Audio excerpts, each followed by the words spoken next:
ಅಧ್ಯಕ್ಷರೇ, ಈಗ ನಾವು ಹೀಗೇ ಕೇಳಬೇಕು ಅಂತ ನಾನೇನು ಹೇಳಿಲ್ಲ. ಆಯ್ತು, ನಾನು ಹೀಗೆ ನಮ್ಮ ಲೈನು ಅಂತ.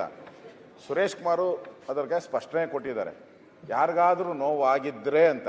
ಇಲ್ಲಿ ನೋವಾಗಿರೋದನ್ನೇ ನಾವು ಹೇಳ್ತಾ ಇರೋದು. ನೋವಾಗಿದೆ ಅಂತ ಹೇಳ್ಬಿಟ್ಟಿದ್ದೀರಿ. ಆಗಿದ್ದರೆ ಬೇಡ, ಆಗಿದ್ದರೆ ಬೇಡ, ಆಗಿದೆ ಅದನ್ನ ಹೇಳಿದಾರಲ್ಲ, ಮುಗಿತಲ್ಲ. ಎಲ್ಲ ಹೇಳಿದ್ರು ನೋವಾಗಿದ್ದರೆ ಅಂತ ಹೇಳಿದ್ರು. ಅದರಿಂದ ನೋಡಿ ಇಲ್ಲಿ ಅವರು ಹಠ ಹಿಡಿತಾ ಇದ್ದಾರೆ.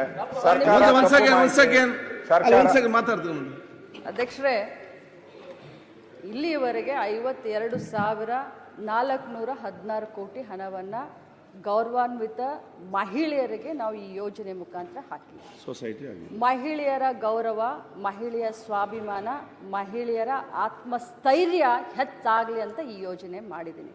ನಾನು ವಿರೋಧ ಪಕ್ಷದ ಎಲ್ಲ ಸದಸ್ಯರಿಗೆ ಕೇಳಲಿಕ್ಕೆ ಬಯಸ್ತೇನೆ, ನಾನು ವಿಷಾದವನ್ನು ವ್ಯಕ್ತಪಡಿಸ್ತೇನೆ. ಆ ವರ್ಡು ಮಾನ್ಯ ಸುರೇಶ್ ಸಾಹೇಬರಿಗೆ ಇಷ್ಟ ಆಗಲಿಲ್ಲ ಅಂದರೆ ನಾನು ಕ್ಷಮೆಯನ್ನು ಕೂಡ ಕೇಳಲಿಕ್ಕೆ ಬಯಸ್ತೇನೆ. ಆದರೆ ಒಬ್ಬ ಮಹಿಳೆ ಅಂತ ಹೇಳಿ ಈ ಮಟ್ಟಕ್ಕೆ ತಾವೆಲ್ಲ ಮಾಡ್ತಾ ಇದ್ದೀರಲ್ಲ, ಯಾವ ಮಟ್ಟಕ್ಕೆ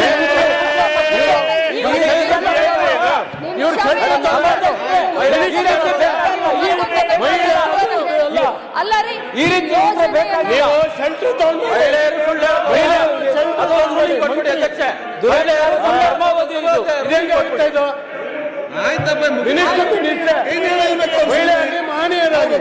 ಪ್ರತಿಯೊಂದು ಮಾತಿನ ತಪ್ಪು ಅಧ್ಯಕ್ಷರೇ, ಅಧ್ಯಕ್ಷ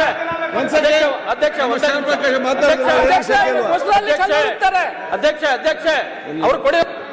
ಒಂದ್ ಸೆಕೆಂಡ್ ಕುಡ್ರ ಕಲೀರಿ, ಬರೇ ಬಾರಿಗೆ ಸಚಿವರಾಗಿ ಕೆಲಸ ಮಾಡ್ತಾರೆ. ಲೇಟೆಸ್ಟ್ ಹಾಗೂ ಇಂಟ್ರೆಸ್ಟಿಂಗ್ ಸುದ್ದಿಗಳಿಗಾಗಿ ಬಾಸ್ ಟಿವಿ ಕನ್ನಡ ಚಾನೆಲ್ನ ಸಬ್ಸ್ಕ್ರೈಬ್ ಮಾಡಿ. ಹಾಗೆಯೇ ಬೆಲ್ ಐಕಾನ್ ಪ್ರೆಸ್ ಮಾಡಿ. ಇದರ ಜೊತೆಗೆ ಫೇಸ್ಬುಕ್, ಇನ್ಸ್ಟಾಗ್ರಾಮ್, ಎಕ್ಸ್ ನಲ್ಲೂ ಮಿಸ್ ಮಾಡದೆ ಫಾಲೋ ಮಾಡಿ.